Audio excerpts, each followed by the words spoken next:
જૂનાગઢના પૂર્વ deputy mayor Girish Kotecha ફરી વિવાદમાં આવ્યા છે। માયારામ આશ્રમમાં ટ્રસ્ટી પદને લઈને વિવાદમાં તેઓ આવ્યા છે। આશ્રમના ટ્રસ્ટી તુલસીદાસ બાપુના પૂર્વ ડેપ્યુટી મેયર ગિરીશ કોટેચા પર આક્ષેપ લાગ્યા છે।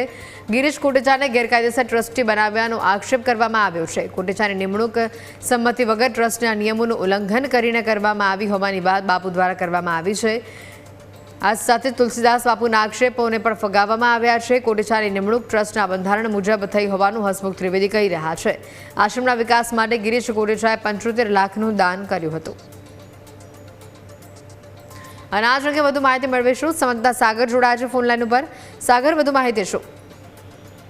જી હેતવી, જે કહી શકાય કે જૂનાગઢમાં જે એક બાદ એક જે આશ્રમો છે એને લઈને વિવાદો આવતા હોય છે, અને ખાસ કરીને જ્યારે મહંત પદ હોય કે ટ્રસ્ટી પદ હોય તેને લઈને જ પણ આ વિવાદ છે એ જોવા મળતો હોય છે। હજુ એક વિવાદ શાંત થયો છે, ત્યાં ફરી એક નવો જે મયારામ આશ્રમનો વિવાદ છે એ સામે આવ્યો છે, અને એમાં જે ટ્રસ્ટી પદ છે આ ટ્રસ્ટી પદને લઈને વિવાદ છે તે સર્જાયો છે।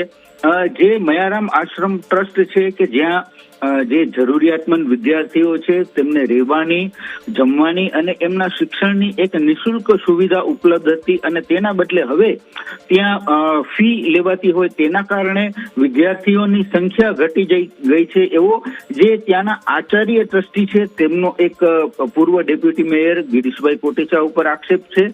અને એનો એ પણ આક્ષેપ છે કે જે ટ્રસ્ટનું જે બંધારણ છે, જે ટ્રસ્ટના નિયમો છે એ નિયમોની વિરુદ્ધ જઈ અને તેમની ટ્રસ્ટી તરીકે નિયુક્તિ કરવામાં આવી છે।